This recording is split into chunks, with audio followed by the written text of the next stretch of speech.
बिस्मिल्लाहिर्रहमानिर्रहीम। अस्सलाम वालेकुम। आज हम बनाने जा रहे हैं बिहारी कीमा कढ़ाई। बहुत ही मज़ेदार बनकर तैयार होती है और बहुत ही आसान मेथड है इसका। मसाले वही हैं लेकिन शामिल करने का तरीका अलग है, जिससे बेहतरीन किस्म का जायका बनकर तैयार होता है। तो चलते हैं अपनी रेसिपी की तरफ। पैन लिया है, पैन को मीडियम फ्लेम पर गर्म किया है। जैसे ही पैन गर्म होगा इसमें सूखा धनिया और ज़ीरा शामिल करेंगे। सूखा धनिया जो है वो 2 टेबलस्पून है और ज़ीरा जो है वो 1 टीस्पून, 1 छोटा चम्मच है हमारे पास ज़ीरे का। मुसलसल चम्मच हिलाते हुए इसको हल्का सा रोस्ट कर लेंगे, सिर्फ 20 to 30 सेकंड्स के लिए। इसके बाद जो है वो धड़ा मिर्च मैंने 1 टीस्पून ऐड की है। यहाँ पर अगर आपके पास गोल मिर्चें हैं तो वो 3 से 4 आप ऐड करिए।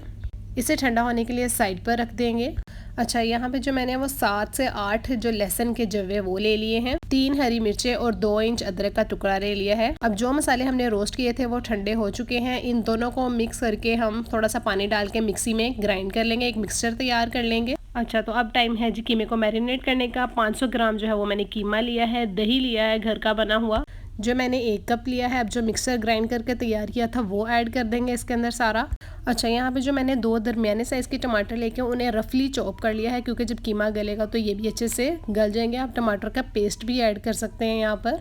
इसके बाद अब इसमें चंद मसाले जाएंगे, जिसमें जाएगा नमक जो कि हस्बे ज़रूरत है, और इसके बाद लाल मिर्च जाएगी 1 छोटा चम्मच, हल्दी जाएगी 1/2 टीस्पून। अच्छा, बिहारी कीमे का बेहतरीन फ्लेवर डेवलप करने के लिए इसे मैरिनेट ज़रूर करना है। कम से कम 2 घंटे मैरिनेट करें, और ज़्यादा बेहतर है कि आप रात को ही इसकी मैरिनेशन करके इसे ओवरनाइट रख दीजिए, फिर सुबह उठकर इसको आप पकाएं। अब यहाँ पर एक कढ़ाई ले लिया मैंने, और कढ़ाई में जो है वो ऑयल डाल लिया है 1 कप। जैसे ही ऑयल गर्म होगा तो इसमें शामिल करेंगे जी 2 दरमियाने साइज़ के प्याज, जिन्हें मैंने स्लाइस कर लिया था।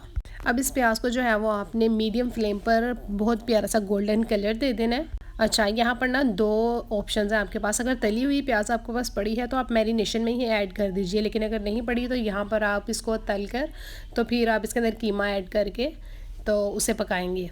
यहाँ पर जो प्याज का कलर है वो अच्छा सा गोल्डन आ चुका है। अब हमने जो कीमा मैरिनेट करके रखा था उसे ऐड कर देंगे। अच्छा, ये जो अब हमने कीमा ऐड किया है इसे अच्छे से मिक्स कर लेंगे। साथ ही साथ अगर आप चैनल पे न्यू हैं तो चैनल को सब्सक्राइब कर दीजिए। अगर आपको मेरी वीडियो पसंद आ रही हो तो वीडियो को लाइक और शेयर भी ज़रूर कर दीजिए। अच्छा, ये जो कीमा मेरे पास है ये बीफ का है, इसलिए मैं थोड़ा सा पानी ऐड करूँगी, क्योंकि मुझे बहुत ही ज़्यादा टेंडर पसंद है। आपने अगर चिकन का या मटन का कीमा लिया है तो आप उसके हिसाब से उसे टेंडर कर सकते हैं, उसे कवर करके रख सकते हैं। इसको मैं 15 से 20 मिनट के लिए कवर करके रखूँगी लो फ्लेम पर, ताकि ये अच्छे से गल जाए। आप अपने कीमे के हिसाब से इसको टाइम दे सकते हैं। अगर तो चिकन का है तो सिर्फ 8 से 10 मिनट लगेंगे, अगर मटन का है तो 10 से 15 मिनट लगेंगे, लेकिन बीफ का है तो 15 से 20 मिनट लगेंगे आपको। अब यहाँ पर दम वाली आंच पर 20 से 25 मिनट हो चुके थे, तो यहाँ पर ये सिचुएशन है, लेकिन इसमें अभी भी पानी जो है वो मौजूद है। अब मीडियम आंच करके, आंच थोड़ी सी तेज़ करके तो हम इस कीमे की भुनाई करेंगे और पानी को जो है वो अच्छे से खुश्क कर लेंगे।